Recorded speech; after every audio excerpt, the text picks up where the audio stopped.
Bienvenidos y bienvenidas a un nuevo episodio de Comunidad de Pares. Somos Daniel Herbo y Valentina Cisterna, profesionales del proyecto FONDEF, Sistema de Monitoreo para la Participación Local en la Gestión Integrada de Cuencas CIMOL. Nuestro proyecto y trabajo se desarrolla principalmente en la cuenca del río Itata. Aprovechamos de agradecer a quienes nos sintonizan a través de Radio Perla por el 107.5 FM en los días martes a las 4 p.m. en Ranquil, y a quienes nos siguen por Radio Ruta del Oro, sintonizando la 90.5 FM, los días lunes a las 7 p.m. en Hualqui. Saludamos además a quienes nos siguen a través de nuestras redes sociales como Facebook e Instagram, donde los y las invitamos a enviar sus dudas y comentarios. Compañero Daniel, una nueva semana, un nuevo capítulo en Comunidad de Pares. ¿Cómo te encuentras? Hola, Vale, muy bien. Un poco desayunado con algunas noticias. Por ejemplo, hace algunos minutos leí que los futuros del agua en Estados Unidos comenzarán a comercializarse en Wall Street a partir de esta semana. Espero No, que no sea un modelo exportable ni que suceda algo por el estilo, aunque ya en Chile es un panorama más o menos similar. exacto. Pero me desayuné. Dije, el primer mundo está cayendo. Bueno, les Me quiero acabas de desayunar. Me acabo de desayunar, sí. Bueno, les voy a comentar un poco de nuestra entrevistada, y es Adriana Flores. Ella cuenta con una larga experiencia en monitoreo comunitario del agua. Es miembro de la Global Water Watch México, quienes promueven el monitoreo comunitario participativo de características biológicas y físico-químicas del agua con participación comunitaria. Adriana, Wow. bienvenida a Comunidad de Pares. Ay, qué gusto, un honor estar aquí con ustedes. Muchas gracias por la invitación. Y también Gracias me a ti. desayuné con la misma noticia de Wall Street también. No es para menos. No es para menos. Adriana, muchas gracias por participar con nosotros. Eres una persona que tiene mucho más experiencia que todas las personas que tenemos en nuestro territorio, así que vamos a tratar de sacarte el jugo. Estuve leyendo un poco de qué trata de Global Water Watch y me llamó la atención mucho en cómo tiene muchas similitudes con lo que tratamos nosotros en CIMOL, en cuanto a la formación de monitores y monitoras del usuario, que son usuarios de agua. ¿Podrías contarnos un poco de dónde viene el modelo de organización en Global Water Watch y quiénes llegan a formarse como monitores? Sí, claro que sí. Mira, este modelo, este programa empezó en una universidad de Estados Unidos, la Universidad de Auburn. Ellos empezaron, es una universidad como politécnica y con muchas ganas de vincular a la universidad con la gente local. Entonces ahí había mucha, pues, iniciativas y ganas de que los ciudadanos que viven en esos lagos, en esos reservorios de agua, tuvieran herramientas certeras para hacer análisis de su calidad sin depender de la academia o sin depender de tener un laboratorio certificado. Entonces empezaron a buscar que los ciudadanos no necesitaran tener doctorado en química para poder hacer un buen análisis del agua. Entonces es un modelo uno de los fundadores que es el doctor Bill Deutsch, es un tipo muy sencillo y me decía, mira, Estados Unidos no es lo mismo Alabama que Nueva York, o sea, son como dos países diferentes, ¿no? Y aquí se ve mucha vinculación entre los profesores y la gente que hace alguna vida académica con la comunidad. Empezaron a diseñar estos programas contrastando todo lo que funciona en el laboratorio contra lo que hay en el mercado, que son técnicas mucho más sencillas, y lo que mejor se desempeña para tener una buena base de datos, eso escogieron. Entonces, a partir de ahí, funciona como un núcleo de información, un núcleo de técnicas, pero se adapta culturalmente a los lugares donde estés. Aquí en México empezamos hace 15 años. Pues ya tenemos muchísimo tiempo, muchas cuencas, muchos amigos, además, eso nos ha dado la oportunidad de hacer muchos amigos, que también Bill nos decía, de lo que mejores cosas que hemos sacado de experiencias en el monitoreo de agua es que nos ha gustado mucho por eso, básicamente porque se buscó que los ciudadanos, sin tener un montón de años de especialización, tuvieran la posibilidad de tener buenos datos del agua. Eso, así empezamos en México. Muchas gracias, Adriana. De hecho, tu relato motiva muchísimo a quienes nos escuchan, justamente en ese juego, ¿no? de adaptar estas técnicas al mundo local y tener entonces herramientas que están al alcance. Y no necesariamente tener doctorado o programas muy elevados para la gente y que pueda tener una buena calidad del agua.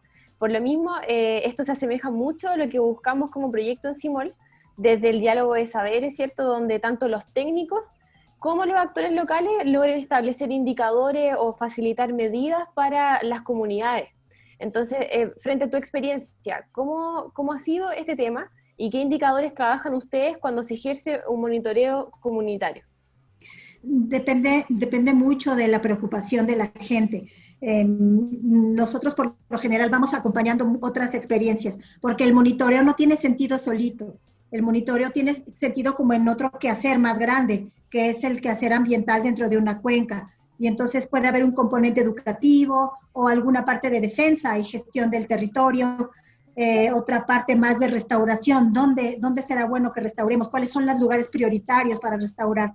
Entonces hay una serie como de grupos colaborativos donde hay de todo, hay campesinos, están las señoras, están los comerciantes y por ahí hay algún académico y entonces ellos preocupados por el agua, preocupados por el río o los manantiales que suministran su comunidad, se juntan y nosotros empezamos a ayudar un poco más en la parte técnica, pero toda la parte social, organizativa, como de esta gran visión, ¿no? Del monitoreo, ¿para qué nos va a servir?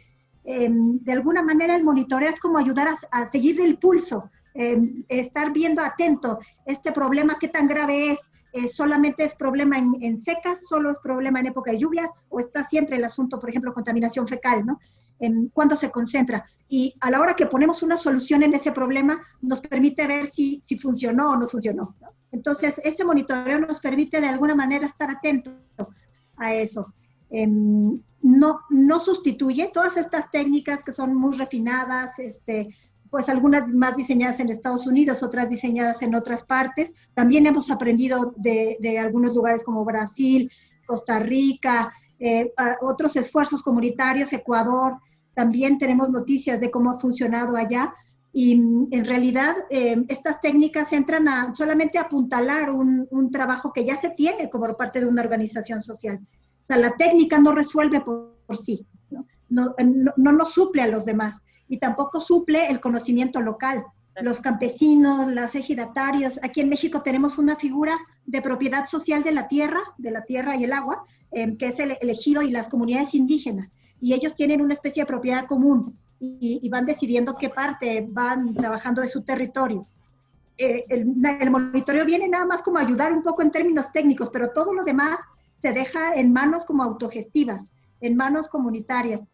Si nos piden ayuda o aquí no sabemos qué hacer, por supuesto, vamos y ayudamos, pero pues la gente dueña de sus territorios es la que sabe. Nosotros, ¿qué vamos a saber de esos lugares, no? Es como tratar de combinar expertos en rigor, que es como un instrumento más académico, y expertos en pertinencia, ¿no? Gente que sabe de su territorio, que está ahí todos los días, que aquí se inunda, acá no se inunda, aquí el suelo es bueno para producir tal, acá no. Esa sabiduría local, esa es de las comunidades, y no se sustituye pues con la otra. Entonces tratamos de combinar un poco ambas. Excelente. Y en ese momento en el que se amalgaman estas dos experiencias que son distintas la una de la otra, ¿cómo logran llegar a pactar indicadores en cuanto a lo físico-biológico para que el resto lo pueda ejercer o lo pueda analizar posteriormente? Vamos como creciendo en capacidades. A veces detecta muy bien diferencias en el agua, pero no sabe por qué. Y entonces nos dice, este manantial, el agua sabe más sabroso, sabe más rica, como de aquel lado el agua sabe como muy agarrosa, como diferente. Y después que empieza a entender lo físico-químico, ya sabe por qué son las diferencias. Pero hay un camino para eso. Nosotros primero los capacitamos, se sientan a charlar con nosotros sobre una cuenca, qué pasa en una cuenca, ese territorio natural y también social, qué sucede ahí, ¿no? ¿Qué pasa con la parte geológica, con la parte de edafología, los suelos, cómo son los bosques y qué influencia tiene eso en el agua que nos llega a la casa? Y después la gente va aprendiendo un poco más de detalles físico-químicos, ¿no? ¿Qué es eso de la alcalinidad? ¿De qué se trata medir oxígeno disuelto? ¿Qué nos dice? Y así vamos empezando poco a poco. ellos hacen un monitoreo mensual un año completo y luego hacemos otra vuelta de capacitación, de revisar cómo estamos haciendo las técnicas. Después de 2 años y medio o unos 3 años, nos sentamos con el grupo y vemos los datos. Vemos, a ver, aquí tenemos esta base de datos, ¿qué nos dice? Y ellos aprenden a interpretar mejor la información. No, aquí porque subió el oxígeno, ¿por qué bajó? ¿Qué quiere decir eso? ¿Mejoró el agua? ¿Empeoró? Entonces van haciendo este ejercicio de esos datos, ligarlos con el territorio. Bueno, es que acá empezaron a echar agroquímicos y algo pasó con la acidez del agua. O ahí empezaron una actividad minera. Entonces acá nos está llegando el agua así de este modo. Ya empiezan a hacer un ejercicio donde pueden como armar todo el rompecabezas junto. Pero sí nos tardamos unos entre 2 años y medio y 3 años en que tener una formación, este ejercicio más de observación completa con la gente, con cualquier persona. Hemos tenido gente desde tercero de nivel básico de primaria que solamente puede leer y escribir, y gente que tiene doctorado, ¿no? Pues, o sea, no importa quién, aquí estamos bienvenidos todos, no importa de dónde vengas o qué escuela, qué grado de escolar tengas, ¿no? Adriana, qué lindo trabajo, lo escucho y realmente imagino que también aquí en Chile es posible llegar a eso, sin duda, pero obviamente es un trabajo súper, como dices tú, como por etapa. Primero, por ejemplo, el proceso de capacitaciones. Comentarte que nosotros en CIMOL, una de nuestras metodologías en este contexto del COVID justamente ha sido levantar un programa de formación en línea para nuestras monitoras y monitores CIMOL, a quienes les mandamos un saludo también, aprovechando, donde justamente la idea es capacitar y tocar algunos temas, por ejemplo, desde las actividades productivas, pero también desde comprender el agua como patrimonio natural y cultural. Si bien, por ejemplo, en el contexto en México existe, o los pueblos indígenas tienen mayor posicionamiento respecto a su naturaleza y sus recursos, quizás en Chile la situación, al menos en nuestro contexto, no lo es tanto. Entonces también partimos de una base que es distinta, porque estamos con organizaciones, en este caso nosotros trabajamos con APR y AR, que son agrupaciones, ¿cierto?, de agua potable rural, donde los problemas que ellos enfrentan también son de otro orden. Son, por ejemplo, donde una institucionalidad propone y privatiza el agua. Entonces, en términos de ese camino, ¿cierto?, que ustedes siguen, de las capacitaciones, ¿cómo entra la academia en eso? ¿Cómo se dan esos espacios de gobernanza en el fondo de la decisión de qué elementos se tocan, de qué capacitaciones, cuáles son los temas? Porque justamente en lo que tú comentabas, cuando hablas, por ejemplo, un tema de educación ambiental, pero por otro lado, la restauración ecológica, son temas que nosotros sabemos y que nuestros monitores también proponen como elementos fundamentales para el monitoreo local del agua, pero que también abarcan otras temáticas y que se empieza a ampliar y ampliar esta como, ¿cierto?, como bola de acciones que hay que enfrentar. Entonces, en CIMOL nuestro desafío justamente está en eso, en implementar este monitoreo local, pero te preguntamos, ¿cómo fue este proceso? ¿Cómo realmente se llega a abarcar todos estos temas que son tan importantes en el monitoreo local, con todos los baches institucionales que hay y las dificultades en términos de los procesos de gobernanza? Híjole, pues esa, como decimos en México, es la pregunta de los 64,000 pesos. O sea, ojalá tuviera yo la respuesta también. Pero mira, sí tengo algunas reflexiones al respecto, no tengo completa pues la respuesta.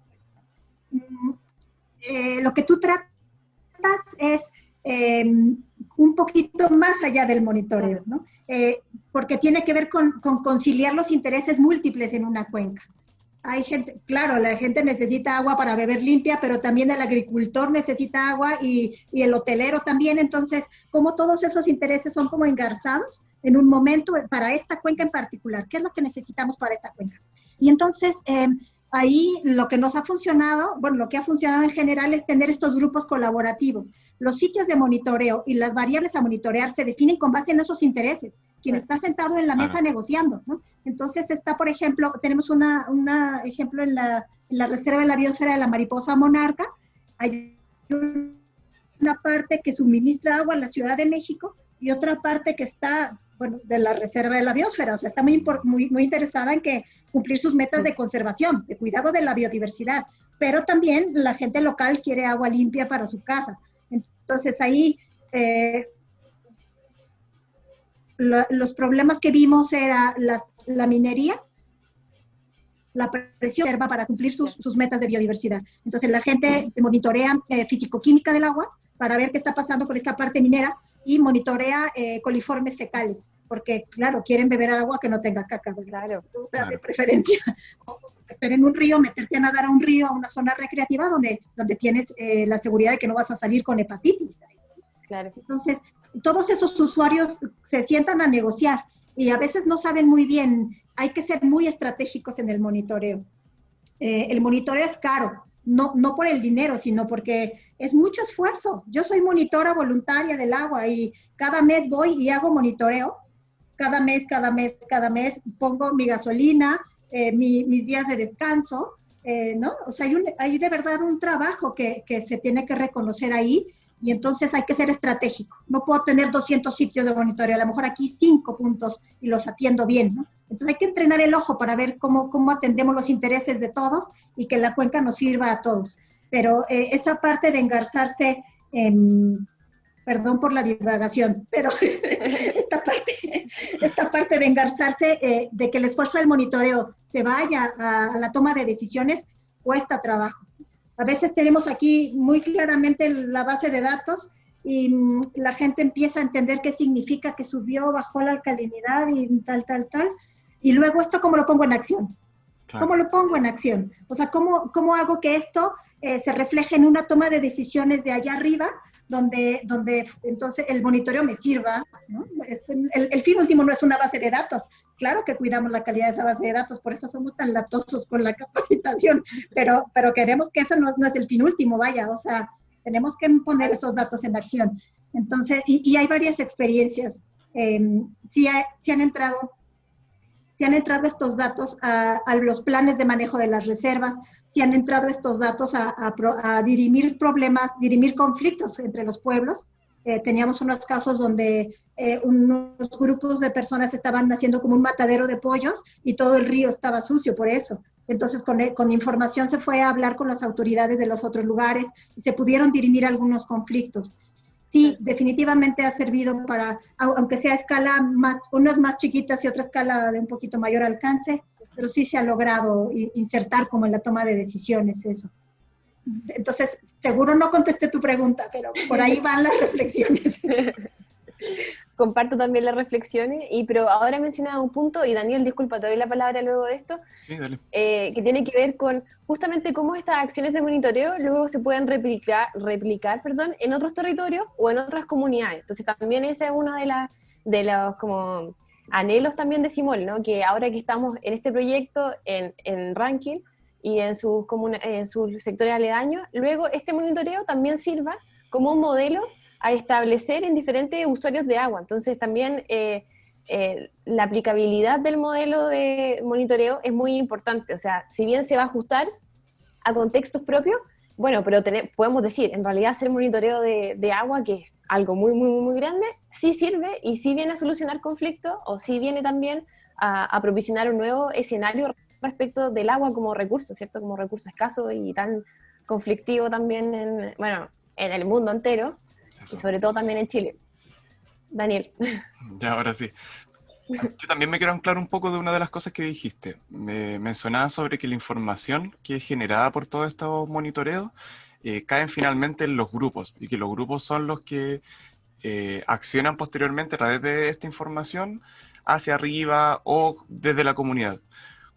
¿Cómo llegaron o cómo lograron llegar a eso de que la información literalmente queda en los grupos? Aquí en Chile pasa mucho de que las instituciones patrocinantes, que generalmente son universidades, son los únicos que tienen propiedad sobre esa clase de información.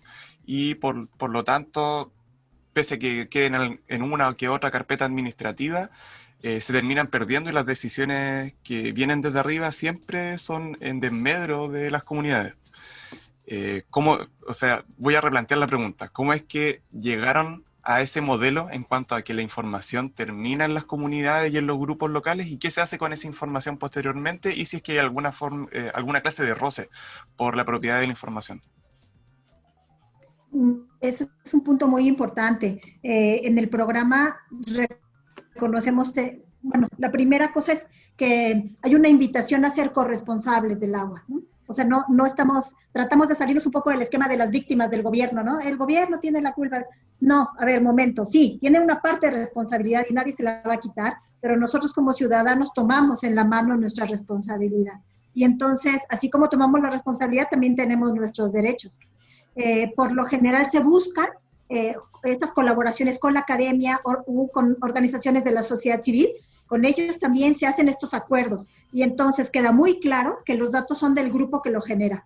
Y el grupo puede ser una parte del gobierno, una parte de academia y una parte de organizaciones locales, las comunidades locales. O sea, ese grupo que conformado con estos actores tiene derecho al acceso a esos datos. Son los propietarios de esos datos. Nosotros en Global tenemos una página mundial para ir subiendo la información. Y ahorita en México hemos tenido algunas dificultades, pero ya estamos trayéndonos como todos los sitios alojados en un servidor mexicano. La gente tiene una clave, el día que se capacita y se certifica como monitor, tiene una clave para ir subiendo los datos. Tampoco es fácil eso, porque en muchas comunidades indígenas no hay acceso a internet o no es tan fácil, pero siempre tenemos como alguno de los chavos que es así más bueno para estas cosas de la red, para la computadora, y ellos son los que ayudan, ¿no? Entonces, es un poco también el chiste de tener grupos tan diferentes, señoras, señores, abuelitas, el maestro, pues hay una diversidad pues, que resulta en una fortaleza al final, ¿no? Entonces, ahí hay un acuerdo, claramente desde el primer día se les dice, si aquí se conforma un grupo monitor, nosotros los capacitamos, ustedes forman el grupo, podemos ayudar, pero los datos son de todos ustedes. Global recibe esos datos en el sitio, pero nosotros no hacemos nada, no hacemos ningún análisis ni nada. Es para el cuidado de la calidad de los datos, porque cada celda te permite meter los datos en función de la prueba que estás haciendo y de la resolución del instrumento. Entonces te permite cuidar muy bien. Si te equivocas en un punto decimal, si te equivocas en algo, el sistema puede detectar esos errores. Entonces ayuda a cuidar la calidad de la información. Si algún académico, ya se ha dado el caso, algún académico pidió los datos, necesitamos trabajar en una zona de la reserva de la biosfera monarca, queremos la información, y fueron primero con uno de los grupos, y luego fueron con Global. Y entonces nosotros dijimos, nosotros no podemos dar esa información. Si si este grupo que estaba también participando les da permiso, de acuerdo, pero si no, nosotros no somos los dueños de esa información y es parte de un principio ético que tenemos ahí. El grupo que hace el esfuerzo de capacitarse, de vender camisetas, gorras para comprar su equipo, ese es el grupo que es dueño de los datos. Esa parte es muy interesante, pero los académicos que hagan su esfuerzo, ¿no? También, igual que cualquier ciudadano. Pues, ¿por qué? Sí. Oye, está muy amena la conversación. Muchas gracias, Adriana, por todo lo que comenta. Y quisiera volver a un punto de lo que decías recientemente, que tiene que ver con que la muestra, digamos, de los grupos de actores de monitoreo son súper diversos. De hecho, eso es algo que nuevamente nos recuerda a nuestro proyecto, porque en este programa de formación en línea tenemos gente que está, por ejemplo, escolares en la secundaria, por decirlo de alguna forma, pero también profesores de ciencias biológicas, también gente de municipios, también gente de servicios, agricultores, en realidad viñateros en nuestro sector, entonces, y con edades distintas, y también con acercamiento a la tecnología muy distinto, o sea, gente que siempre ha estado en el computador, en los celulares, y gente que ha tenido que aprender a usar estas herramientas digitales. Entonces, no creo que haya una receta tampoco, y una de las reflexiones también que tenemos constantemente, pero ¿cómo generamos entonces que este grupo de monitores tan diverso tenga un compromiso tal respecto del monitoreo del agua, pero también con lo que significa seguir adelante este monitoreo? Porque en esta etapa, por ejemplo, Simol forma a la gente, ayuda, ¿cierto?, en este monitoreo, pero luego ellos asumen este compromiso y esta capacitación constante va dando vuelta y el monitoreo sigue, pero ciertamente los chicos, que es una realidad de los sectores rurales, migran hacia las ciudades. Entonces, ¿cómo vamos enfrentando también esos procesos colaterales que afectan el monitoreo? ¿Cuál ha sido su realidad como grupo, ¿cierto? ¿Qué han visto ustedes? ¿Qué fórmulas quizás se pudiesen replicar y que nosotros podamos adoptar como consejos? Pues nosotros tenemos igual una realidad así también, ¿no?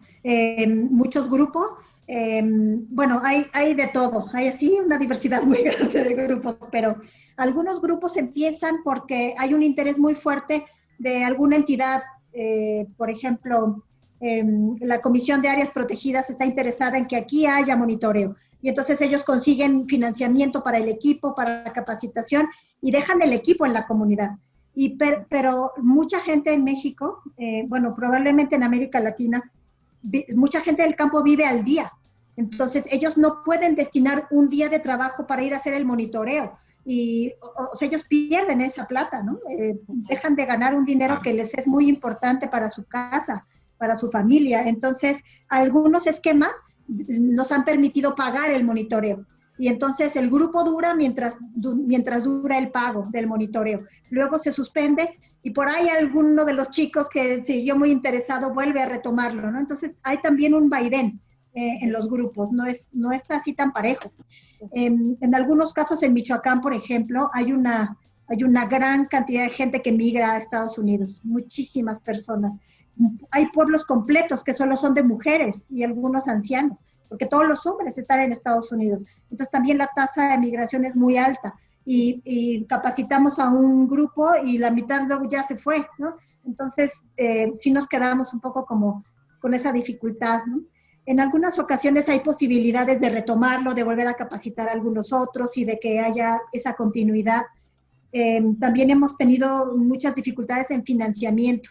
Hay grupos que tienen muy bien para el arranque, tienen el equipo, pero no pueden continuar. Necesitan pagar gasolina para llegar a un punto muy lejano y también como tener alguna retribución, ¿no? Las personas necesitan comer ese día. De verdad, en algunos casos es muy complicada la situación de esas familias. Entonces, la participación, en este caso el monitoreo, así como la participación en otros espacios también de gobernanza de la cuenca, sí depende de que la gente tenga le cubierta su comida, ¿no? O sea, esas necesidades básicas. Sí cuesta trabajo esa parte, mucho trabajo.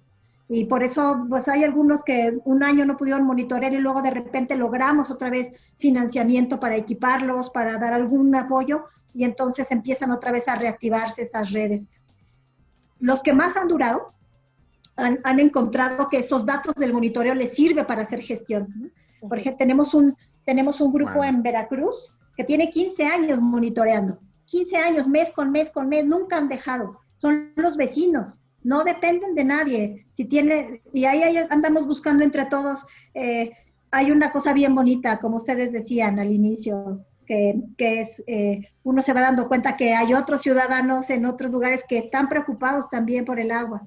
Y entonces hay grupos hermanos en Estados Unidos que no mandan dinero, pero sí mandan reactivos. Entonces no tenemos dinero para los reactivos, pero tenemos equipo. Y así vamos haciendo como grupos hermanos que se van ayudando en cosas, ¿no? Sí hay mucha solidaridad en esto y a veces no se ha podido continuar porque se retoma un poco después. Y este grupo que tiene 15 años monitoreando en el río Pisquiac, en Jalapa, es un río que pasa por el lado occidental de la ciudad de Jalapa, ese grupo de vecinos siempre ha encontrado manera así de regular. A ver, oigan, mire, con agua, Comisión Nacional del Agua, aquí está esta información y tenemos esto que está pasando acá arriba, ¿por qué? Entonces se ha metido todo el tiempo a la gestión y esos datos les han ayudado. Esos son los grupos que más han durado. Y bueno, la verdad es que los grupos que ponen el corazón ahí, ¿no? Nos ha funcionado muy bien los grupos que están anclados a las escuelas. Entonces hay 4 profesores capacitados que están entrenando constantemente gente y nos llaman y hacemos otro proyecto. Se nos acabó esto, pues ahí vendemos camisetas y a ver cómo le hacemos ahí. Entonces vamos entre todos juntando como estas habilidades. Por eso a mí me gustan mucho los grupos diversos, porque cada quien tiene como sus posibilidades. Bien, muy, muy interesante. Hay unos casos así que hay casos, perdón que me extienda un poquito, pero hay unos casos que me gustan mucho, mucho. Por ejemplo, una vez fuimos a hacer monitoreo de macroinvertebrados del río, y entonces llegamos a ver los bichos del río, y había, en ese grupo, era una escuela secundaria, había una niña ciega. Y entonces, ¿cómo vamos a hacer, no? Si todo es colorimétrico. Bueno, con esos bichos ella fue tocando, ella fue como conociendo con sus manos cómo eran, si eran más duros, de cuerpo más blando, si tienen alas, ¿no? Entonces ella fue también como participando en el monitoreo. Y me ha tocado otros señores en la cuenca, en San Cristóbal de las Casas, en el sur de México, en Chiapas, un señor que no tenía dedos, ¿no? Y ya yo terminé la explicación, sí, vamos al monitoreo, vamos a campo. Y llegamos allá y él me dijo, oiga, pero yo no puedo, ¿no? Porque solo tenía como pedacitos de muñoncitos así, no tenía dedos. Y dije, ay, bueno, pues inténtenlo, ¿para qué me está pidiendo permiso a mí de no hacer nada? Inténtenlo. No, acabó haciendo perfecto todas las pruebas. Si tenía 40 años resolviendo su vida, pues claro que podía hacer las pruebas. Entonces, hay cosas muy bonitas. A mí me gusta mucho esta parte como tan personal, ¿no? De esta gente que nunca tuvo oportunidad de ir a la escuela, pero ahora tiene una habilidad que resulta crítica, resulta muy buena para la comunidad. A mí me gusta mucho esa parte. Totalmente, sí. Hay mucho de dulce y de amargo en el monitoreo finalmente. Mucho, mucho. De hecho, me llama la atención que las limitaciones generalmente para todos y en todas partes son las limitaciones económicas, porque finalmente todos y todas tenemos que sobrevivir de alguna manera y al mismo tiempo pensar en cómo vamos a mejorar un poco nuestros territorios.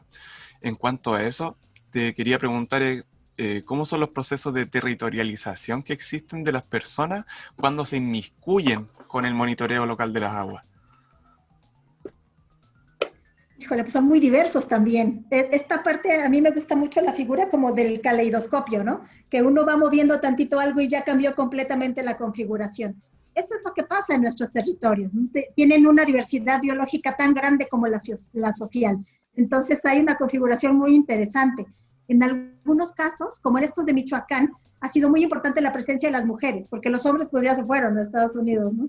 Y en otros casos son los chavos de la escuela, son los chicos de la escuela los más interesados y los profesores ahí dando, trabajando. Sí, depende mucho.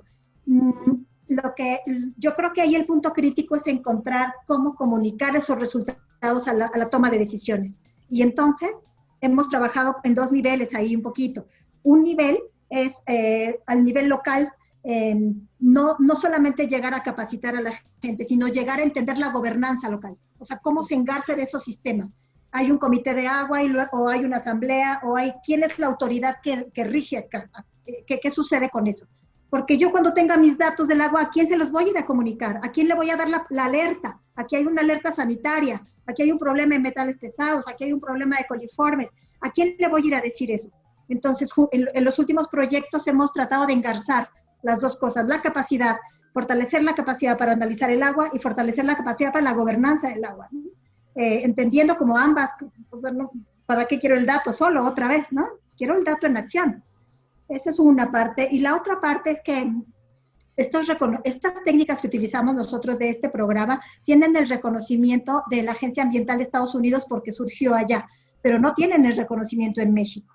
Entonces, ahorita estamos haciendo un proyecto liderado por Miriam Ramos, también de Global, en donde estamos haciendo pareadas las análisis. Vamos los monitores comunitarios junto con los monitores institucionales de Conagua, juntos, para que tengamos certificadas las técnicas y que estos grupos puedan defender sus territorios con esa validez, que ya Conagua los reconozca como datos válidos y que puedan entrar entonces a dirimir un conflicto, a parar una obra, a denunciar algún hecho concreto.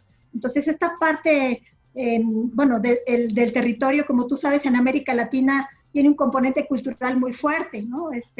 Pues es nuestro terruño, es nuestra casa, es nuestro lugar, entonces está muy ligado a lo que está pasando. La problemática que vemos está ligada como a la pérdida de identidad también, ¿no? O sea, qué tanto la gente está de verdad apropiada con su territorio, con sus ríos, está como apostándole a que, pues esto es mío, ¿no? O sea, también tengo que quiero defenderlo, quiero participar en eso. Ahí pues tenemos todavía el reto de que el monitoreo nos ayude a reconectar a la gente con sus territorios otra vez. Y esta alerta de reconectar el territorio con la gente pasa por conectar a la gente de diferentes lugares, la gente que vive arriba de la montaña con la gente que vive en la zona agrícola, con la gente que vive en la costa. Pues, ¿de dónde viene esta agua? A ver, ¿de dónde viene tu agua? En la ciudad casi nunca sabemos de dónde viene el agua. No tenemos idea. Nada más le hacemos así a la llave, punto final. Y la gente muchas veces en sus cuencas sí tiene que cuidar, porque ahí está tomando directamente el agua de ese manantial o de ese río. Entonces tiene que cuidar quién está arriba, vincularse de otra manera. Eso tenemos que lograrlo también. Yo creo que es uno de los retos. El monitoreo puede ayudar, pero pues hay otras tareas también de vínculos que volver a ser visibles, vaya, ¿no? A volver a tejer el tejido social, como dicen por ahí los sociólogos, ¿no?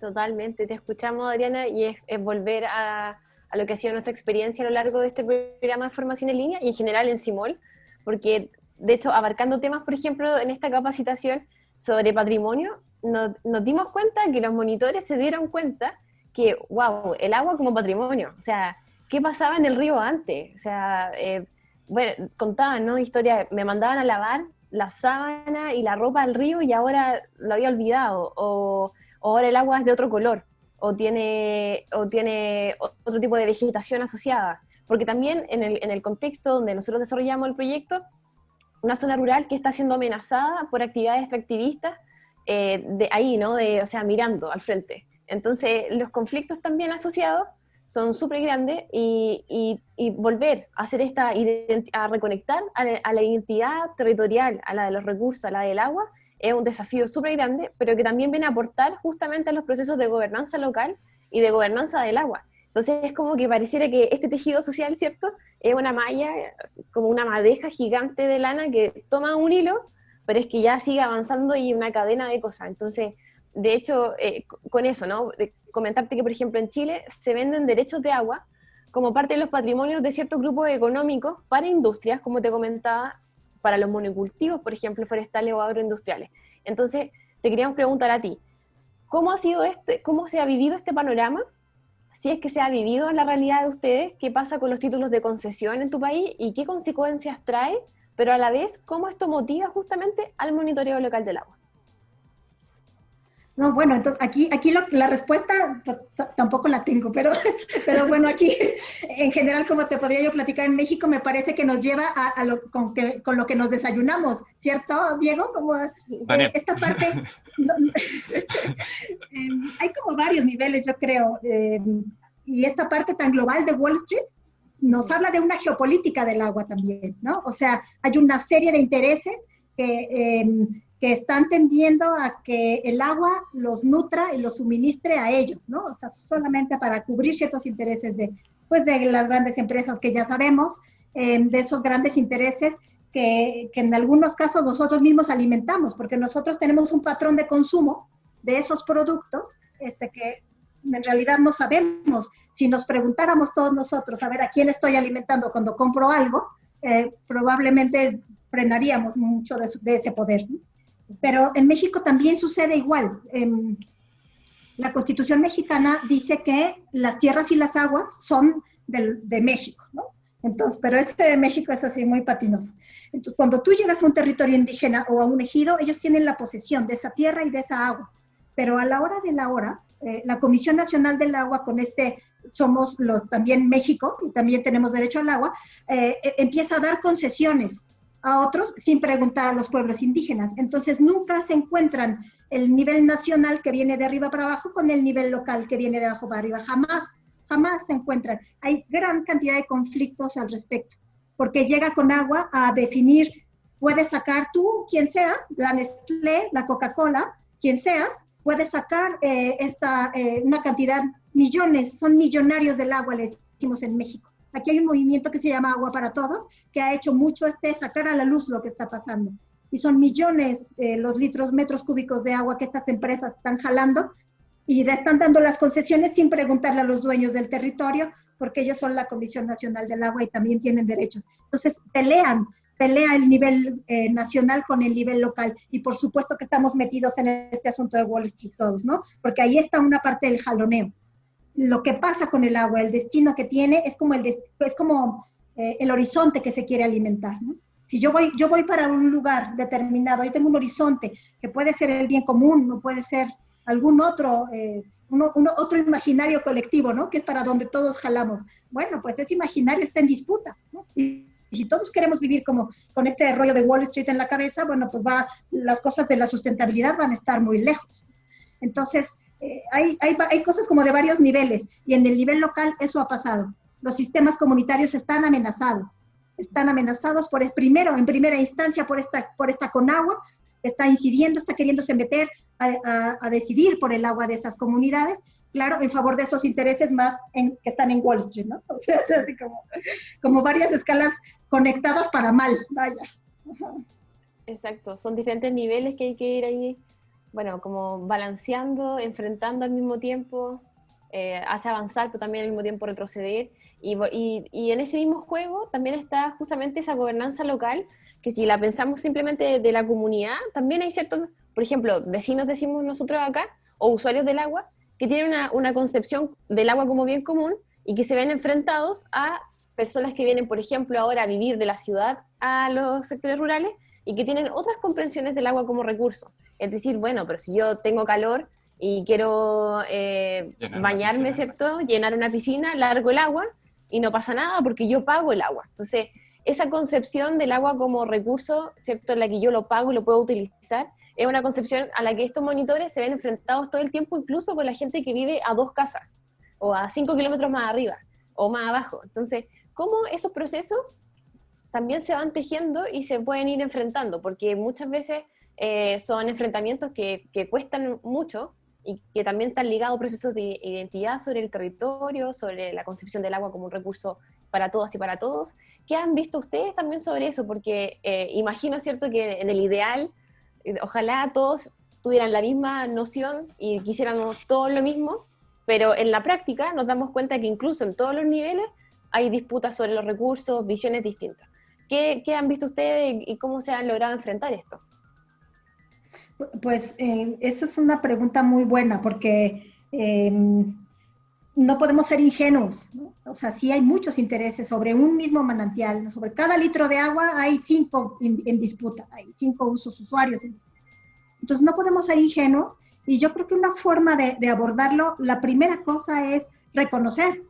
O sea, tenemos que poner en la mesa que hay esos 5 intereses y no podemos seguir ignorando que hay otro que piensa diferente de mí y que además tiene otros intereses y además tiene más poder que yo, ¿no? O sea, no está el piso parejo, vaya. No es así. Hay un desnivel educativo, de capacidades, de poder económico, de poder político. Ese desnivel existe.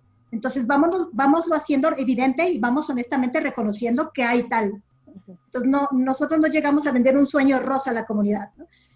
Aquí hay una técnica que les va a permitir medir ese asunto del agua. Ojalá que lo podamos poner en acción para meterlo a la gobernanza, pero esa gobernanza pues tiene nombre y apellido y tiene usuarios que tienen diferente capacidad de gestión. Sí nos hemos enfrentado en muchos sentidos y esto no es solamente como Global Water Watch se dedica claramente a la parte técnica del monitoreo y todo lo demás, la parte de gestión social y todo está en manos pues de propiamente de los actores locales, que es con quien hace sentido, ¿no? A mí me gusta mucho la lucha social y la justicia social, pero a la hora, yo no tengo 1 metro cuadrado de tierra, entonces a la hora que a mí me dicen, pues yo apoyo y hago a la bio, a la bim bomba, pero no puedo tomar decisiones sobre esa gente, sobre esas tierras, porque no son mías. Pero sí alentamos a que haya estas reflexiones y que haya un reconocimiento muy claro de que hay estos actores tan diversos. Lo que ha pasado en México es que se han empezado a conformar pequeños consejos de cuenca. Y entonces estamos todos aquí y ya sabemos que estás tú, que eres la Nestlé o la Coca-Cola, pero también estamos nosotros que aquí vivimos, que somos los vecinos. Entonces, pues un espacio donde yo también tenga voz, ¿no? Y no nada más la Coca-Cola. Eso sí ha pasado. En algunos casos tenemos estos consejos de cuenca, estos comités. Depende un poco de los actores sociales. En el caso de los ejidos y comunidades indígenas, también han podido ir al Registro Agrario Nacional a decir, nuestras asambleas nos dicen esto, y en la asamblea que es la máxima autoridad, determinamos esto y esto y este punto, ¿no? Entonces, sí ha habido mecanismos locales para hacerlo, aunque te digo que no somos de la mirada rosa de que aquí no pasa nada, ¿no? Sí hay muchos intereses ahí encontrados y la primera forma que tenemos que hacer, bueno, a mí me parece que nos ha servido de mucho poner en la mesa los diferentes intereses. Hemos tenido grupos donde hay un actor social, no voy a decir nombres, pero han querido, en México decimos agandallarse, o sea, tomar todo lo que hace de monitoreo de agua a la comunidad y llevárselo, tener alojado en sus sitios los datos y la información como si fuera el trabajo de esta institución o de esta empresa, cuando no es así, ¿no? Entonces ahí hemos podido parar muy claramente, los dueños son las comunidades. Entonces sí ha servido de mucho poner en la mesa esto. Bien dices que ha habido conflictos ahí También aquí, muchos conflictos por el agua, por la información, por los datos. En algunos casos, en Oaxaca nos han platicado, la gente, cuando piensa la gente en el bienestar, cuando piensa la gente en el buen vivir, no piensa en dinero, no piensa en tener una mejor casa. Lo que piensa es que, y lo que reconoce es que ahora tiene una buena vida porque ya no está peleado con la comunidad de al lado, ¿no? Antes llegaban los de allá y mataban a estos, y luego estos iban y mataban a los de allá. Entonces, cuando eso se acabó, por cuestiones de territorio, por cuestiones de agua, por cuestiones bueno, ya se hace una mezcla ahí rara de cosas. Cuando eso se acabó, la gente reconoce que a partir de ahí tiene una buena vida. Entonces, pues eso significa también cosas diferentes para diferentes personas. Y entre más claro esté entre los actores locales, eso va a ser más fácil tratarlo, porque no puedes resolver algo que no ves. O sea, primero tienes que visibilizar el asunto y a partir de ahí se puede. Esta parte de los consejos de Cuenca ha sido un camino para dirimir esas cosas. Bien interesante me parece lo de los consejos de Cuenca. En Chile también tenemos un ejemplo similar a eso, pero quizás no tan profundo, que se llaman los acuerdos voluntarios de gestión de cuenca. En Chile deben haber unos 4 o 5 para la cantidad de cuencas que tenemos. Y dentro de ellos es que se circunscribe el proyecto en el que estamos. Nosotros estamos junto a la municipalidad, estamos nosotros como personal de la universidad, la municipalidad y los servicios de salud, los usuarios del agua, pero también están las empresas forestales, que son como las que tienen más derechos de agua, más capital, son las que dan trabajo también al mismo tiempo en el mismo lugar, o sea, son las que tienen el poder político y económico en el espacio. Y tu ejemplo nos da claramente lo que hemos conversado una y otra vez con nuestros usuarios, que finalmente para recuperar su salud y para recuperar sus cuencas y al mismo tiempo sus economías locales, lo que necesitan es ellos manejar tanto el monitoreo como enfrentarse a ellos de forma honesta en una mesa, no esperando que les regalen ciertas concesiones para posteriormente ir a agradecerlo, porque en realidad es un derecho humano que es el que se está viendo enfrentado, no es otra cosa. Uh-huh. Totalmente, no es un regalo, porque no vamos a hablar de los caminos en los cuales se obtuvieron necesariamente esos derechos anteriormente, pero ciertamente bajo la transparencia y bajo la igualdad, sentarnos todos en la misma mesa con nuestros saberes, ¿cierto? Con nuestra experiencia, eso obviamente abre camino a un diálogo que es súper necesario y que nosotros como proyecto obviamente alentamos a que las comunidades lo tengan y que también la academia, por otro lado, sea partícipe de esos espacios y también tenga algo que decir, ¿no? Que tenga algo que decir en apoyo a las comunidades, pero también permitiendo tener herramientas que deriven a la crítica, ¿cierto? A la reflexión constante, para no caer en lo que también mencionaba anteriormente Adriana, como víctima, ¿cierto? De lo que pasa en esferas más arriba, porque cada uno también tiene responsabilidades que asumir y que combatir. Adriana, para ir finalizando, te quisiera pedir si es que pudieses dar un mensaje justamente a nuestras monitoras y monitores, en general al público que nos escucha respecto al monitoreo, a que si bien hemos conversado los aspectos que son difíciles y que son, cierto, como los desafíos constantes que tenemos en el monitoreo, también hay aspectos positivos que son muy relevantes y que te pidiera si puedes, en tu discurso, cierto, final para ellos, comentarlo, por favor, como motivar un poco más el tema del monitoreo. Así que tienes la palabra.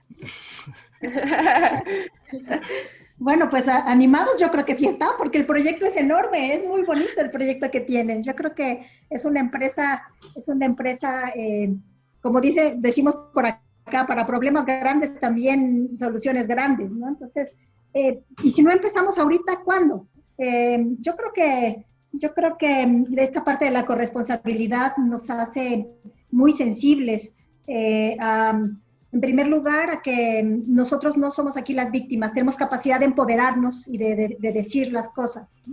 En segundo lugar, que podemos decirlos de una buena manera. El monitoreo nos permite tener una serie como de datos, de información, de seguirle el pulso a las cosas, y podemos monitorear tanto la calidad del agua como la propia participación, ¿no? ¿Qué tanto hemos logrado? Los logros podemos monitorearlos. Hay algunos ejercicios de monitoreo también en América Latina, donde se monitorea la inversión a la conservación. O sea, cuánto dinero se metió en eso, qué quiere decir una apuesta grande, ¿no? El monitoreo nos ha conectado a muchos. Aquí hay grupos que cuando se dan cuenta que no están solitos, están muy animados, ¿no? Se animan, la gente entiende que estamos preocupados por las mismas cosas, los ciudadanos de a pie, como decimos nosotros, los ciudadanos así simples y sencillos, estamos preocupados por las mismas cosas. Entonces sí podemos hermanarnos también en esto. Yo creo que cada quien pone su grano de arena y estamos invitados al monitoreo.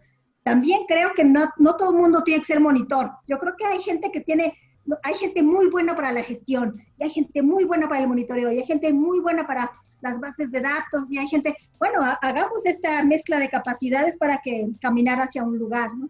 A mí me gusta mucho el monitoreo, pues, pero de verdad hay otras capacidades que podemos impulsar, así que hasta los pintores, los artistas, esos también están invitados, ¿no? La ciencia y el monitoreo nos dan una muy buena parte de información, pero el arte es como lo que le jala el corazón a la gente, ¿no? Lo que le dice, a ver, tú también tienes aquí tu lugar. Entonces, juntemos esos saberes al monitoreo para hacerlo que tenga un sentido social, que tenga un sentido histórico, y que las siguientes generaciones nos recuerden como gente que tomó el toro por los cuernos y que empezó a poner su granito de arena de esta manera. El monitoreo nos va a llevar a otros caminos también, a otras formas de colaborar. Entonces, pues es una aventura excelente que nos vuelve a juntar a las personas. Adriana, muchas gracias. Adriana. Eso mismo iba a decir. Muchas gracias por tu palabra. Con esto finalizamos nuestro programa de día de hoy, así que les dejamos invitados a que escuchen después nuestro próximo programa de Comunidad de Pares. Adiós. Sí, muchas gracias, Adriana. No, excelente, un placer.